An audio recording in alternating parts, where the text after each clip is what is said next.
سیاست د معاشرې د چلولو د نظم د نظام د انسانانو منځ کې رشتې معاشرتي رشتې سیاسي رشتې د دې ساتلو مخکې بوتلو نوم دی سیاست داسې دی معاشرې دپاره ټولنې دپاره لکه چې د ژوندي وجود دپاره ساه اخیستل دي ساه یعنی خدای مکه که دې حال کې اوس اور ولګي او لوګی راشي لوګی نو موږ به ساه نشو اخیستی ډېره مشکله به وي مګر علاج څه دی علاج دا دی چې مونږ یعنی د کړکۍ خلاصې کړو او د هوا صفا کړو خو دا خو نشو کولی چې ساه بنده کړو که ساه بنده کړو ژوندي نشو پاتې کېدی سیاست چې یو قسم ته ختم شي نو هغه معاشرې مړې شي ختمې شي او کوم خلک سیاست ختموي هغه هم سیاست کوي هغه د غاصبانو د استحصال کوونکو د ظالمانو سیاست کوي هغه نه غواړي چې د ولس سیاست مخې ته راشي نو لہذا سیاست چې دی هغه ډېر ضروري دی او پښتنو دپاره ډېر ضروري دی سل کالو شو چې زموږ مشرانو کوشش کړی دی چې موږ ته سیاست زده کړي ان ډي ایم نوی تنظیم دی خو په یو لاس بیا نوی نه دی ځکه چې هغه د انجمن اصلاح افاق نه چې په اپریل 1921 کې 1921 کې انجمن اصلاح افاق نه جوړه شوې وه باچا خان او د هغه نور ملګري په عثمانزو کې دا غونډه شوې وه او دې دپاره جوړ شوی وه چې پښتنو کې څنګه موږ بیداري راولو پښتانه څنګه راویښ کړو نو فیصله دا وه چې تعلیم په دې کې عام کړو نو دا هغې نه خبره شروع شوه اپریل 1921 انجمن اصلاح افاق نه بیا دغه انجمن اصلاح افاق نه باندې انګریزانو پابندۍ ولګولې دی ونیو باچا خان یې 1921 کې ونیو چې تا ولې آزاده مدرسه جوړه کړې ده بچو ته سبق ولې ښیي دی ونیو په 1940 کې دی راخلاص شو جیل نه 3 کاله پسې راخلاص شو نو دته په دغه موقع باندې چې چا سپاسنامه ویله جلسه وه نو هغې کې دته فخر افغان خطاب ورکړو دا اوسه پورې چې موږ فخر افغان ورته وایو دا د انجمن اصلاح افاق نه دا لا خدای خدمتګاري جوړه نه وه په 1928 کې پښتون رساله جوړه شوه مئی کې لومړی ګڼه د پښتون رسالې چاپ پښتو کې لومړی رساله چې هغه د پښتنو پیغام پښتو کې نشر کوي بیا په 1929 کې دی وی چې انجمن اصلاح افاق نه خو ښه وه خو هغه خو اصلاح دپاره یو انجمن و سیاسي پارټي خو نه وه نو دی بیا فیصله وکړه چې سیاسي پارټي جوړو نو سیاسي پارټي جوړه کړه خدایي خدمتګاري او ډېره اسانه ساده فلسفه یې وه هغې وایي چې خدای پاک خو لوی ذات دی هغه خو بېنیازه ذات دی هغه ته خو د هېڅ شي ضرورت نشته هغه خو هر شی تخلیق کړي یا رب دی خو د هغه بني ادمو ته د خدای مخلوق چې دی د هغه خدمت چې دی هغه پکار دی د خدایي خدمتګار دې نه خبره شروع کړه او ازادي چې دا ازادۍ خبره شروع کړه نو دا یو قسم ته نو ان ډي ایم د هغې تسلسل دی خدایي خدمتګار چې دی دی د ازادۍ دپاره جدوجهد وکړو او داسې جدوجهد وکړو چې د پېښور کې چوکیدګار کې چې انګریزان په اسونو سواره راغلي وو خدایي خدمتګارو د سکرټریټ نه پکټینګ کړی و سکرټریټ نه محاصره کړې وه انګریزانو اسونو سره په دې باندې وختل او دوی په ټوپکو په سرونه ووهل او دوی نه وینې روانې وې نو دوی خپل کیمپ ته بوتلل نو چا پوښتنه وکړه چې خدایي خدمتګارو کیمپ چېرته دی هغه ورته چې د وینې څاڅکي ګوره چې کوم خواته د څاڅکي تللي نو خدایي خدمتګارو کیمپ ته به یې ورسوي دا هغه خدایي خدمتګار موږ د هغې بچي یو موږ د هغې تسلسل یو بیا دغسې نیشنل عوامي پارټي چې وه هغه هم د دې پارټي وه نو موږ د هغې ټرډیشن د هغې روایت نمایندګي کوو بیا به دا ارزو کومه چې دې کې اوس چې موږ خبره کوو ځوانانو خبره دا ده چې دا داسې نه ده چې دا موږ هسې یو شاعري کوو بس یو خبره کوو چې ځوانان دلته کې په سلو کې 4 ځوانان دي ځوانان یو ډیموګرافیک ریالټي چې ورته انګریزي کې وایي یعنی د آبادۍ کې د تناسب په حساب باندې مطلق اکثریت دی 4% نو دا د ځوانانو حق دی چې هغې ډرایوینګ سیټ باندې کي او ان ډي ایم جوړ شوي په دې بنیاد ده او تاسو وګورئ د لیډرشپ ته وګورئ نو دې کې اکثریت چې دی هغه د ځوانانو دی خو ورسره بیا د ښځو خبره به دلته تاسو پکې وشوه خو زه دومره عرض کول غواړم چې ښځو نه بغیر پښتون قوم نیم قوم دی کوم خلک چې پوښتنې کوي چې پښتنو سټیټ نشته پښتنو سره واک نشته ما ورته پښتون په هر ډول قوم شي او قوم کېږي ویله چې ښځې او سړي دواړه په دې کې شامل شي د خدای مخلوق دی دواړه چې وایي چې یعنی چې حدیث دی چې علم فرض دی نو علم خو بیا ښځې مسلمان وي هغې باندې فرض نه دی نو لہذا دا د ښځو د شمولیت نه بغیر نه کېږي او دې کې به لږ ولې همت به کوو او دا چې شروع شي انشاءالله هېڅ مشکل به نه وي په اوله کې دا ګران ښکاري مګر هېڅ ګران نه دی ما تاسو ته ووایي چې باچا خان د هغه وخت کې یعنې 100 کاله مخکې دا کیسه شروع کړې وه او زه چې ان پي کې وم مونږ ان پي کې پوره یعنې داسې تنظیم کې ټولې ښځې په یونین کونسله پورې مونږ سره وې نو امید دی چې دلته به مونږ دغه خبره داسې مخکې بوځو او دا د ژبې خبره مو وکړه د نعمان وزیر صاحب ډېره بنیادي خبره ده ژبه زمونږ پښتو زمونږ ژبه ده او مونږ دلته پاکستان کې یعنی 6 کروڑ نه زیاته خلک یو 80 میلیونه خلک پاکستان کې یو افغانستان نه علاوه نو دا ژبه چې دا زمونږ دا یعنی زړه ژبه ده خدا دا چې دلته کې تعلیم د حساب نه دی ایستلې ده او پاکستان وایي چې هر چا ته حق دی مګر زمونږ حق چېرته دی کوم ځای کې دی پښتو ولې نشته یعنې تاسو ګورئ پاکستان کې مونږ یو ټلویزیون خپل نشته دی او میډیا کې پښتانه شته خو د پښتنو خپله میډیا نشته نو لہذا ژبې طرف ته توجه پکار ده او خوشحال خان خټک او زمونږ نور مشران چې دي هغه رایادول پکار دي چې موږ خپل مشران وپېژنو سیاسي خبرو ته به لنډې یو څو خبرې وکړم او هغې کې به تاسو ته عرضه وکړم چې غټه مسله د جنګ مسله ده دا اوس چې دا جنګ دی دا جنګ چېرته نه راغله دا څه باران کې خو نه دی راپرېوتی دا خو همغه د انګریز چې کوم لوبه جوړه کړې وه چې دلته کې مذهب په نوم باندې داسې خلک سیاسي اسلام خو د ټولو خلکو الحمدلله دین دی هغې کې هېڅ اختلاف یا جګړه نشته جګړه دې کې ده چې څنګه دوی د اسلام نوم استعمالولو د جنګ لپاره دا چې یعنې تاسو ولیدو چې دلته کې دا ضیاءالحق وخت جهاد چې شروع شو او د ډالرو باران راغی د امریکې هغه صدر چې و هغه نوم کارټر جیمی کارټر اوس څه لږه مخکې مړ شو جیمی کارټر د جیمی کارټر چې کوم اډوایزر و نیشنل سیکیورټي اډوایزر و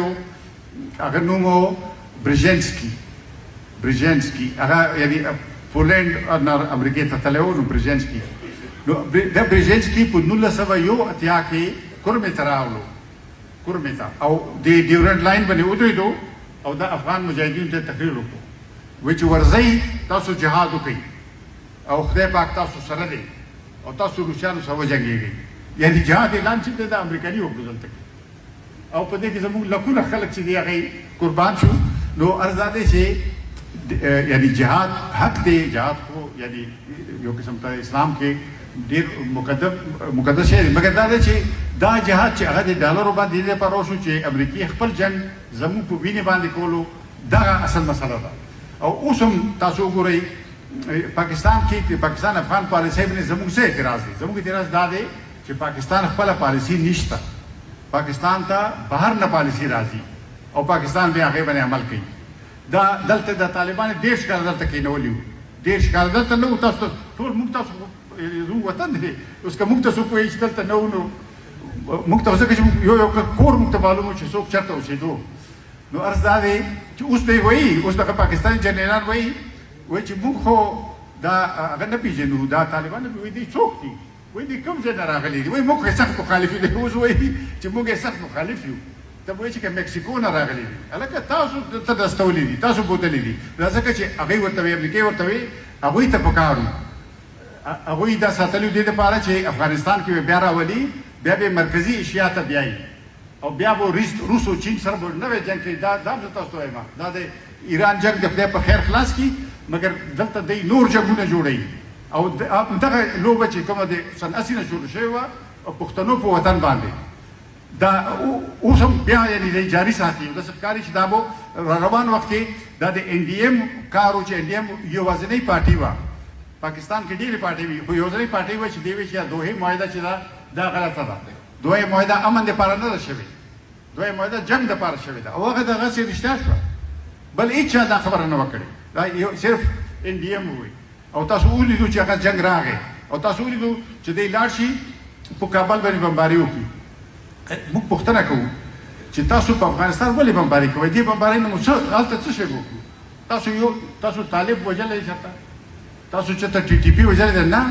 په اسپتال یې بمباري وکړه 200 خلک هغې کې مړه شو بل ځای یونیورسټۍ باندې کونړ کې یونیورسټۍ باندې بمباري وکړه. عرض دا دی چې موږ پوښتنه دا کوو چې دا فرض کا د ټي ټي پي لیډران به وي او افغانستان کې به وي، موږ خو خبر نه وو کېدای شي چې وي، مګر دلته کې د بلو دی ته چا ورکړو ټي ټي پي ته، د لکي بروت دی ته چا وسپارلو، د ټانک دی ته چا ورکړو، دا جنوبي وزیرستان دی ته چا ورکړو، هغې چې یعنې ګشت کوي شپې ماښام، هغې چې په سړکونو باندې ناست دي، دا چا ورکړي؟ دا افغانان ورکړي دي، دا خو تاسو ورکړي دي، دا تاسو ورکړي دي. نو دا خلکو ته یعنې په سترګو کې خټې اچوي او وایي چې دا یعنې هغه دلته پېښور کې پښتو کې خلک وایي چې اوښان په بډه کوي، اوښان یعنې اوښان اوښ پښتو کې سمبالول ګرانه خبره ده، خو دوی داسې درویه کوي لکه څنګه چې نو عرض ده چې دا خپله دوی راوستی، دا جنګ دوی راوستی دی او همغه دی بیا خارجي خبره ده، دی سیاست نه دی، دا سیاست د بهر نه راغلی دی او دې دپاره بله عامه خبره سیاست کې دا ده چې دوی دا ترمیم خبره وشوه، دلته کې ملګرو باندې خبرې وکړې، شپږویشتم آئیني ترمیم، اوویشتم آئیني ترمیم، اوس وایي چې اتهویشتم ترمیم را روان دی. دا ترمیمونه نه دي، دا په آئین باندې حملې دي، دا د 1983 آئین ختمی دی. خو دا واضح خبره ده چې مونږ د دې د نوي آئین پابند نه یو. هغه آئین چې پاکستان کې په شریکه جوړ شوی و 83 کې او بیا 18 ترمیم پکې راغلی و، دوی دا ختمی. چې دا ختمی دا خبره دی واوري، آئین چې دی دا یو معاهده ده د حاکمانو او د عوامو منځ کې، دا به دواړه مني، دا نشي کېدی چې دوی به نه مني او په موږ به مني. نو اتهویشتم ترمیم که دغه خبرې چې کوم دی یادوي، که دا خبرې پکې وي چې 18 ترمیم دی ختموي، دوی د مثلا د ووټ عمر بدلوي، دوی صوبایي خودمختاري ختموي، نو بیا دې خبره چې موږ د دې آئین پابند نه یو. بالکل دا ځکه دلته ملګرو خبرو که ریاست څه شي ته وایي؟ ریاست درې ستنې لري، ریاست بلډینګ ده، درې ستنې دي. اوله ستنې ده مقننه آئین ساز یا قانون ساز اسمبلی، پارلیمنٹ چې هغې کې مرکزي پارلیمنٹ، صوبایي پارلیمنٹ، مقامي بلدیاتي، دا ټول د هغې حصه ده. دا اوله ستنه،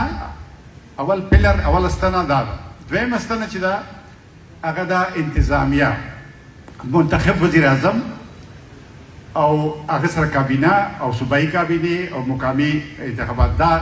دویمه ستنه ده. درېیمه چې ده هغه عدلیه ده، ججان، های کورټ، سپریم کورټ او عدالتونه. عرض ده چې تاسو وګورئ نن چې موږ چېرته ریاست وایو، دې ریاست کې دغه شیونه شته. مقننه څوک پوښتنه کوي؟ مقننه خو داسې دې وکړو چې دا دوه انتخاباتو کې جرنیلانو په انتخاباتو باندې ډاکې واچولې، ډاکې په 2018 کې او په 2024 کې دواړه ځل دوی ولګېدو، شپې په کاغذونو کې نتیجې بدلې کړې. نو دا کوم خلک چې کېنولو او دا غاصب نظام دی، غاصب دا دی چې دوی خلکو نه دی منتخب کړي او دوی ناست دي، غاصبان دي. نو عرض ده چې یو خو غاصبان دي او بله خبره دا ده چې بیا د یوې صوبې نه دي. ګورئ جي نون لیگ د پنجابیانو پارټي ده، موږ په دې اعتراض نشته چې ولې د پنجابیانو پارټي، ټیک دی پنجابیانو پارټي وي، ټول پښتنو به پارټي وي، بلوچ به وي، مګر د پنجابیانو پارټي بیا داسې کوي چې ټول ملک وایي چې موږ به حکومت کوو ټول ملک باندې. دا څنګه کېدای شي؟ پاکستان خو فیډریشن دی، فیډریشن کې داسې نظام دی چې د ټولو نمایندګي به وي په حکمرانۍ کې. تاسو وګورئ نن حکمرانان څوک دي؟ اصل حکمران جرنیلان دي. جرنیلانو تاسو ته پوښتنه کومه د کور کمانډرانو کې څومره کسان چې د هغې غیر پنجابیان؟ یو کس راته وشي، یو کس. دا ما لاهور کې ووایي، دا زیګر شعر ملته و لاهور کې دا اوس اسبه جاګیر کانفرنس هلته کې ما د ټول خلکو مخکې وایي، ما ورته تاسو ټول پنجابي لیډران ناست وو، ما ورته یو نوم راته وښیي د کور کمانډرانو چې غیر پنجابي وي، ټول پنجابیان. ISI مشر، MI مشر، چیف اف آرمی سټاف، چیف اف ایر سټاف، چیف اف نیوی، دا ټول پنجابیان. نو دا څنګه کېدای شي؟ دا خو پنجاب امپایر دی. نو موږ خو امپایر کې نه وو راغلي، موږ خو 100 کاله جدوجہد کړی دی. باچا خان او دغه ملګرو جدوجہد کړی او ان ډي ام د هغې تسلسل دی. نو موږ څنګه کولی شو چې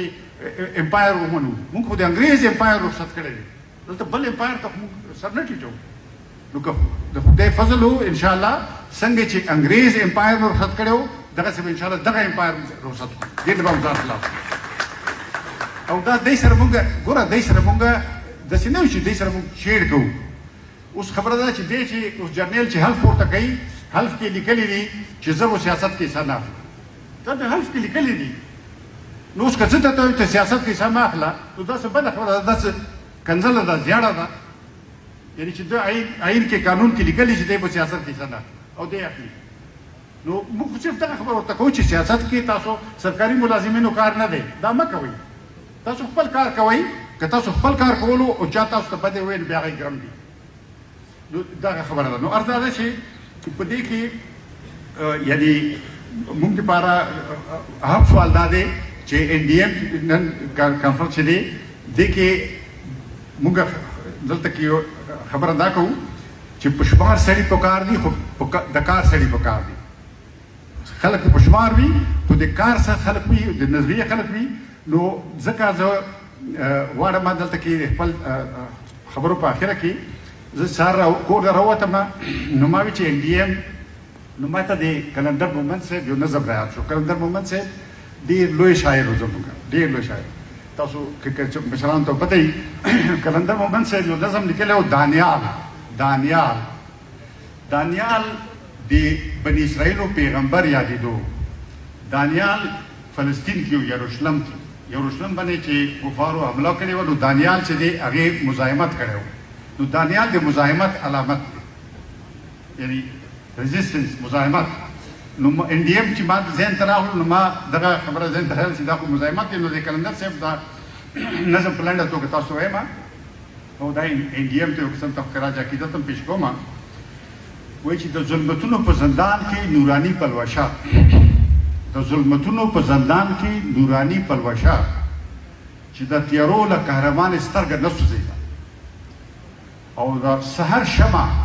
د راغونډو تاریکو په منځ کې، د سحر شمع د راغونډو تاریکو په منځ کې د زول په مخ کې هم له خپله ځایه نه خوځېده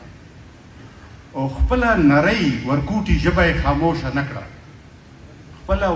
نرۍ ورکوټي ژبه یې خاموشه نه کړه چې د تاریکو د اهرمن په خونه اور ولګېد. اهرمن دا د زرتشت مذهب چې و، دې کې الهات چې و هغه ته به د اهوره مزده او شیطان چې و هغه اهرمن و. نو دی وایي چې دا لمبه چې بله شوه خپله نرۍ ورکوټي ژبه یې خاموشه نه کړه، د تاریکو د اهرمن په خونه اور ولګېد او توره تیره کې چې وړه غونې سپرغۍ بله شوه، توره تیره کې چې وړه غونې سپرغۍ بله شوه. نو دغه اور لاړو د اورنګ باچا په کور ولګېد. نو د تور زندان په تور فصیل ایسارېدی چېرته شوه،